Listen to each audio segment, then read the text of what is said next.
It's on here now. The goalkeeper's beaten, and South Africa have done Shagger Sport 2010.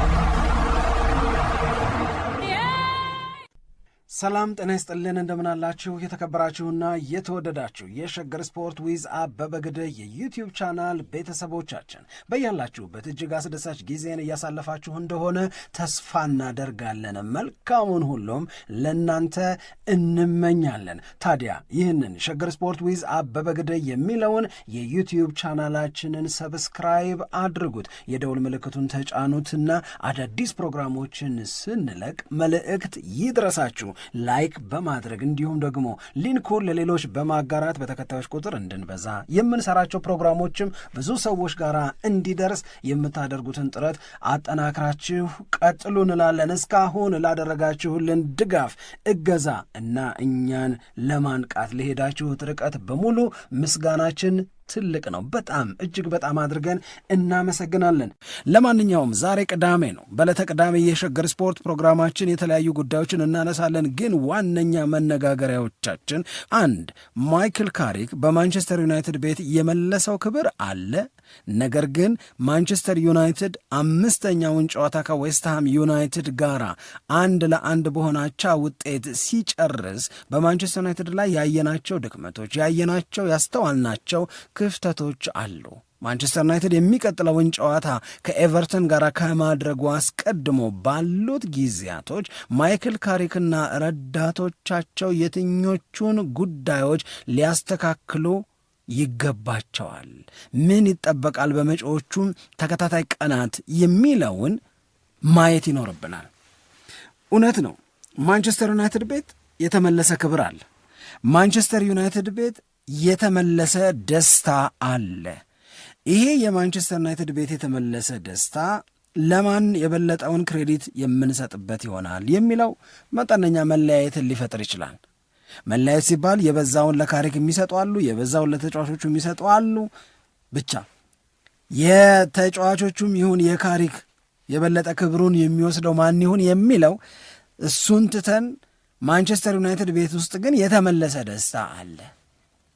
በዚህ ሂደት ውስጥ ማንቸስተር ዩናይትድ ከማይክል ካሪክ ጋር እስከ ውድድር ዓመቱ መጨረሻ ድረስ አብሮ ለመዝለቅ የጊዜያዊ አሰልጣኝነት ኮንትራትን ሲሰጠው እና ካሪክም ይሁን ብሎ ሲፈርም ካሪክ ለወጣቸው፣ ካሪክ አስተካከላቸው የምንላቸው መሰረታዊ ነገሮች አሉ።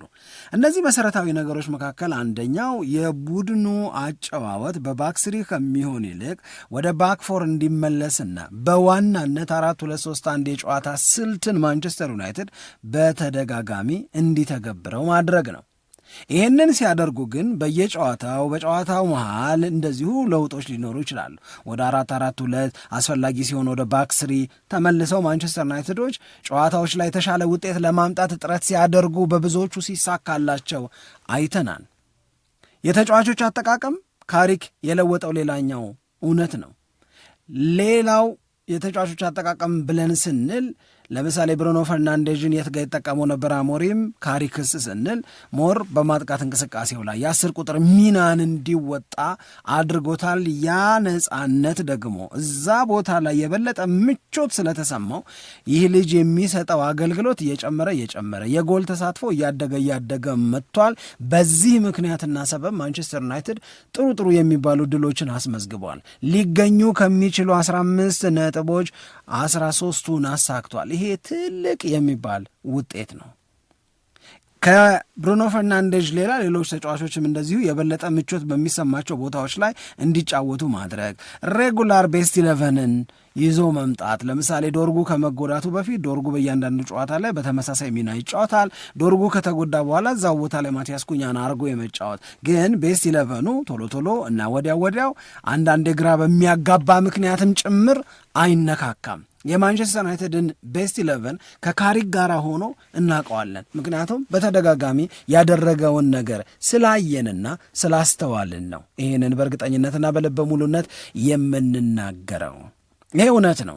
ይሄ እንደገና ደግሞ አብሮ መነሳት ያለበት የማይክል ካሪክ በተጫዋቾቹ ስሜት ላይ ያሳደረው ተጽዕኖ በነፃነት እንዲጫወቱ ደስ ብሏቸው ማንቸስተር ዩናይትድን እንዲያገለግሉ ማሸነፍ እና የተሻለ ነገር ማድረግ እንዲችሉ በራሳቸው እንዲያምኑ እስካሁን የተበላሸውን ረስተው ከዚህ በኋላ የሚያቃኑትን ትኩረት እንዲሰጡት ሰርቷል። ይህንን ተጫዋቾቹ በተደጋጋሚ መስክረውለታል። ስለዚህ እነዚህ ነገሮች አሉ። ውጤቱም ሰምሯል። ውጤቱም አሪፍ ነው። የሚቀጥለው የቋሚ አሰልጣኝነት ቅጥር ለሱ ለካሪክ መልሰው የሚሰጥ ይሆናል ኃላፊነቱ፣ ወይስ ሌላ አሰልጣኝ ዩናይትድ ይቀጥራል? እሱን ኖሮ ማየት ነው። ግን አሁን ዋናው ነገር እነዚህን ያሻሻላቸው ነገሮች በበጎ ስናነሳ እንደነበር ነው ሁሉ ከበቀደሙ የዌስትሃምና የዩናይትድ ጨዋታቸውን ባቻ ውጤት መጨረስ፣ የማንቸስተር ዩናይትድ መቸገር፣ ማንቸስተር ዩናይትድን አቅቶት ማየታችንን ተከትሎ በመጪዎቹ ቀናት የሚኖራቸውን ሰፊ ጊዜ ካሪክና ረዳቶቹ ምን በማድረግ ማሳለፍ ይኖርባቸዋል? የትኞቹን ጉዳዮች ለማሻሻል ትኩረት ሰጥተው ሊሰሩ ይገባል? ምን ቢያደርጉ ከኤቨርተን ጋር ከሚደረገው ጨዋታ አንስቶ ማንቸስተር ዩናይትድን ዳግም እንደገና አምሮበት ማንቸስተር ዩናይትድን ዳግም እያሸነፈ ሲቀጥል ልናየው እንችላለን? ለምሳሌ ከማንቸስተር ዩናይትድ ጋር ተያይዞ በተደጋጋሚ የሚነሳው ጥያቄ ቤንጃሚን ሼሽኮ ለማንቸስተር ዩናይትድ የመጀመሪያ ተሰላፊነትን እድል ለምን አያገኝም? ለምን የመጀመሪያ ተሰላፊ አያደርገውም? የሚል ጥያቄን ማንሳት ጀምረዋል። ይህንን ጥያቄ ማንሳት የጀመሩት የእግር ኳስ ባለሙያዎች ጥያቄውን ለምን እንደሚያነሱት ይገባናል። ምክንያቱም ይህ ልጅ ተቀይሮ እየገባ ለማንቸስተር ዩናይትድ ማሸነፍ ከፉልሃም ጋር በተደረገ ጨዋታ ተቀይሮ ገብቶ ከዌስትሃም ጋር 1-1 ለመውጣት ምክንያት ሆኗል። ሼሽኮ በክረምት ማንቸስተር ዩናይትድ ካስፈረማቸው ተጫዋቾች ውዱ እሱ ነው። ለዚህ ተጫዋች ዝውውር ማንቸስተር ዩናይትድ 74 ሚሊዮን ፓውንድ ወይም 101 ሚሊዮን የአሜሪካን ዶላር ከፍሏል ወይም ለመክፈል ተስማምቷል። ስለዚህ የዚህ ተጫዋች ሕይወትን በማንቸስተር ዩናይትድ ቤት የጀመረበት መንገድ ብዙ አስተያየት የተሰጠበት፣ እንደዚህ ነው እንዴ የተባለለት፣ ዕድሜውም ትንሽ ነው ልምድም ብዙ ይፈልጋል ብለው በጣም ብዙ ሰዎች አቃቂር ያወጡበት፣ ትችቶችን በተደጋጋሚ የሰጡበት ነው። ስለዚህ ስሎቬኒያዊው የማንቸስተር ዩናይትድ ተጫዋች ቤንጃሚን ሼሽኮ ማንቸስተር ዩናይትድ ቤት ውስጥ ሕይወት ከባድ ሊሆንበት ይችላል ተብሎ ሲጠበቅ ነበረ፣ ሲነገር ነበረ።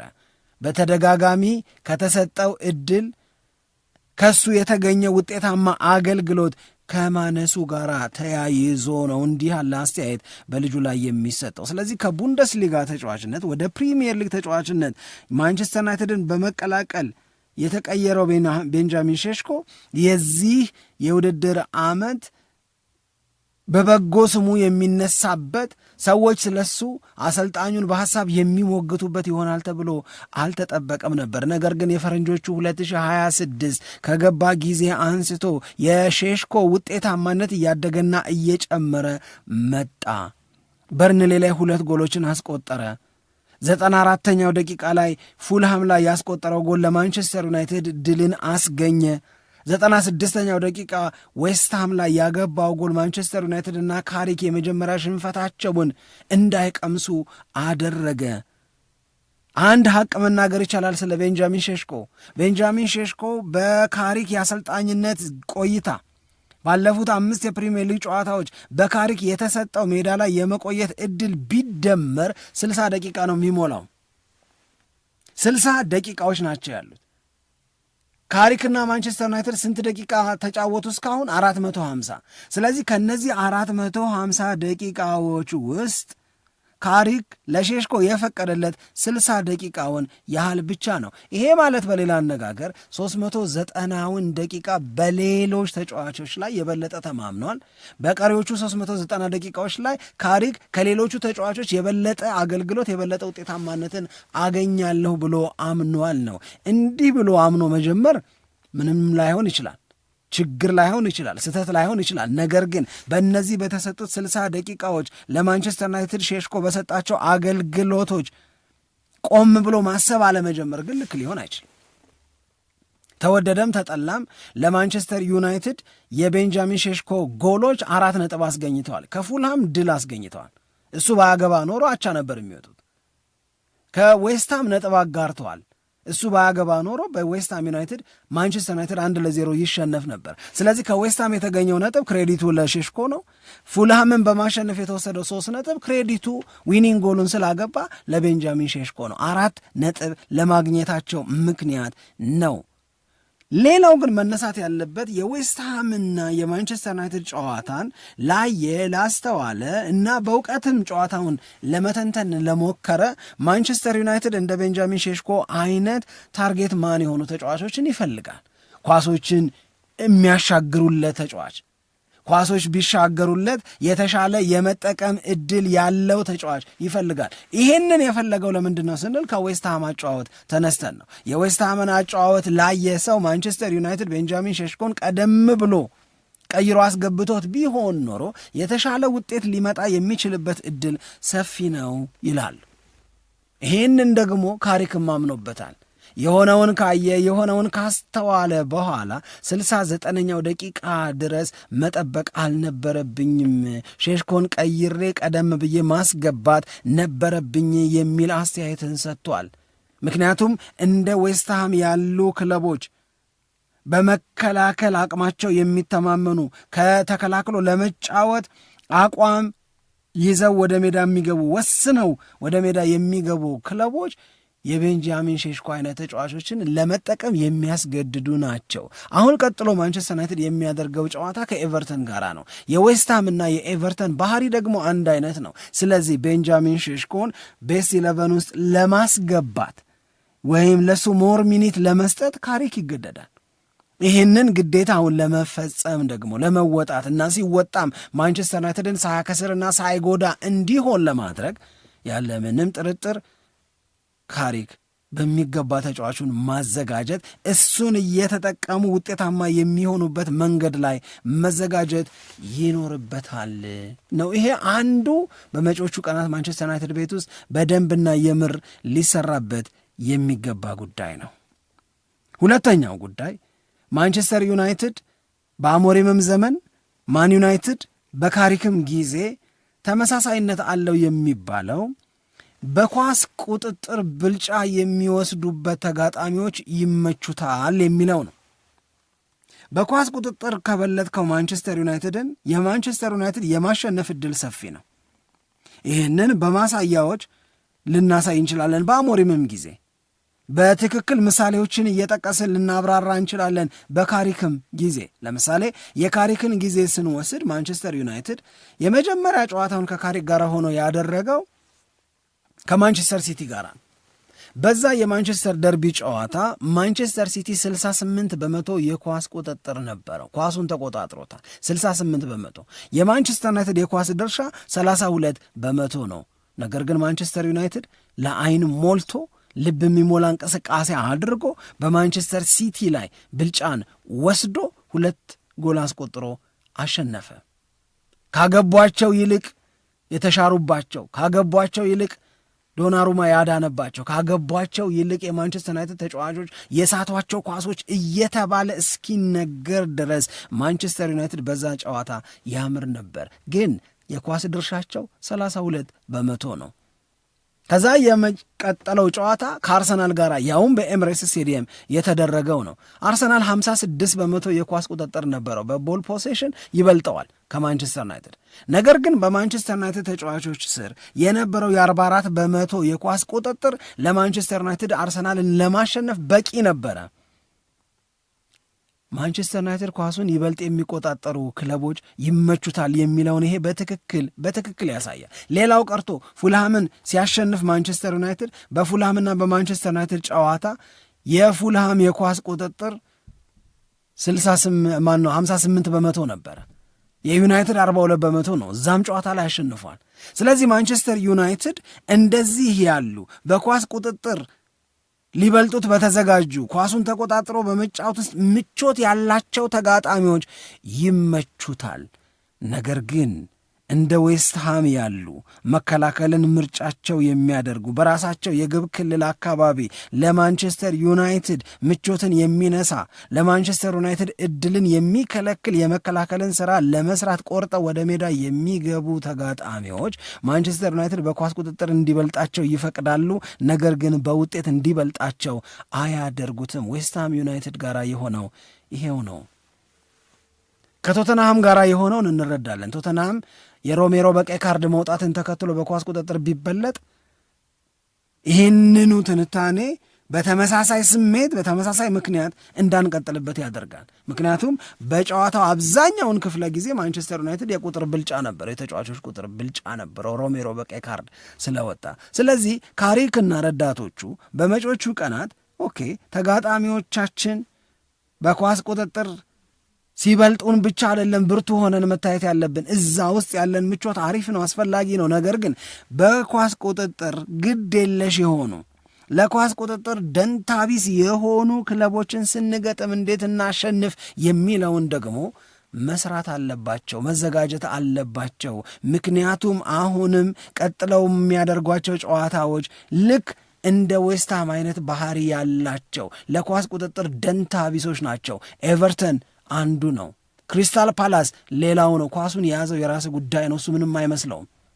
ዋናው በኳሱ ምን መስራት ትችላለህ የሚለው ነው። ቀደም ሲል እንዳልነው በዌስትሃም ዩናይትድ እና በማንቸስተር ዩናይትድ ጨዋታ ማንቸስተር ዩናይትድ በኳስ ቁጥጥር ዌስትሃም ዩናይትድን በልጦታል። ትልቁ ጥያቄ ግን በነበረው ብዙ የኳስ ድርሻ ምን ሰራበት፣ ምን አደረገበት የሚል ከሆነ ምንም የሚል ነው። አይነግቡ የሆነ ነገር እንኳን ማድረግ አልቻሉም።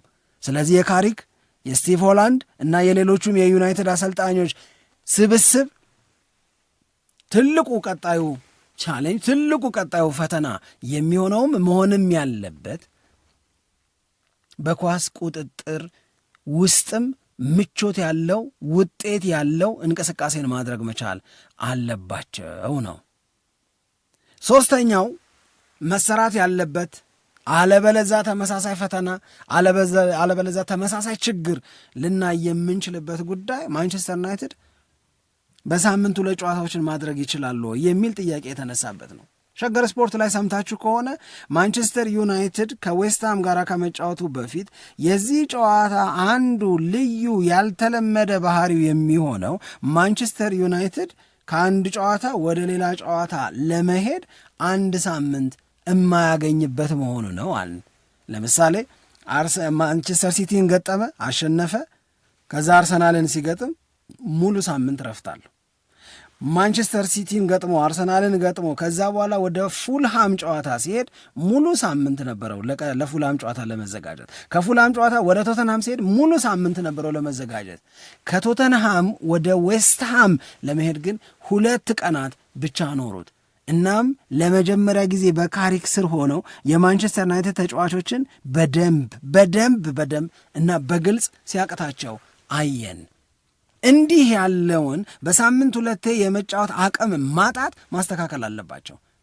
ምክንያቱም አሁንም ማንቸስተር ዩናይትድ ከተወሰኑ ጊዜያቶች በኋላ በሳምንት 2 በአጭር ቀናት ውስጥ 2 ጨዋታዎችን ለማድረግ የሚገደድበት ነው ፕሮግራሙን እንየው። የማንቸስተር ዩናይትድን ፕሮግራም በምንመለከትበት ጊዜ ይህንን ያስረዳናል። ቀጣዩ ጨዋታ ከኤቨርተን ጋራ ነው። ኤቨርተንን ከገጠመ በኋላ በሳምንቱ ምናልባትም በ8ኛው ቀን ማንቸስተር ዩናይትድ ክሪስታል ፓላስን ይገጥማል። ክሪስታል ፓላስን ከገጠመ በኋላ ግን ኒውካስል ዩናይትድን በሴንት ጄምስ ፓርክ ስቴዲየም የሚገጥመው ልክ ዌስትሃምን እንደገጠመው 2 ቀናትን ብቻ አርፎ ነው። ስለዚህ በእነዚህ ቀናት ውስጥ ይሄ አቅም እንዲስተካከል ካልተደረገ፣ እዚህ ላይ የማይሰራ ከሆነ ዌስትሃም ላይ ያቃተውን ኒውካስልም ላይ ያቅተዋል። የማንቸስተር ዩናይትድ ተጫዋቾች ዝግጁ አይመስሉም በሳምንት 2 ለመጫወት። ስለዚህ ተጫዋቾቹን ማዘጋጀት አንድ መፍትሄ ነው። ሁለተኛው ደግሞ ደፈር ብሎ ይሁን ብሎ ሮቴት ማድረግ ነው። አሁን የካሪክ ለኔ ትልቁ ስህተት ቶተንሃምን አሸነፈ። የቶተንሃም ድል በምቾት ውስጥ የተገኘ ድል ነው። በተለይ የሮሜሮ በቀይ ካርድ መውጣትን ተከትሎ የተገኘው ምቾት ማንቸስተር ዩናይትድ 2-0 እንዲያሸንፍ አድርጎታል። አሁን ትልቁ ጥያቄ የሚሆነው ከቶተንሃም ጨዋታ ወደ ዌስትሃም ጨዋታ ሲሄድ ያንኑ ቤስት 11 ይዞ ሄደ። ምን እያወቀ? ልጆቹ በሳምንት አንዴ ብቻ እየተጫወቱ ነው እዚህ የደረሱት የሚለው እየታወቀ ትንሽም ቢሆን ሮቴት አድርጎ በድካም ውስጥ ሊሆኑ ይችላሉ፣ ሊያቅታቸው ሊቸገሩ ይችላሉ የምንላቸውን ተጫዋቾች አሳርፎ ለሌሎቹ ተጫዋቾች የመጀመሪያ ተሰላፊነትን እድል መስጠት አልቻለም። ስለዚህ አንዱ የጨዋታ መደራረብ ከልማድ ውጪ ሲመጣ ሮቴሽን ቁልፍ መፍትሄ ነው። ይህንን ለማድረግ መድፈር፣ ሁለተኛው ተጫዋቾቹ በሳምንት ሁለቴ የመጫወትን አቅም እንዲገነቡ እንዲያደራጁ ማገዝና እዛ ላይ መስራት እንዳለበት ትምህርት የሰጠ ነው። አሁን የጠቀስንላችሁ አንድ ምሳሌ ነው።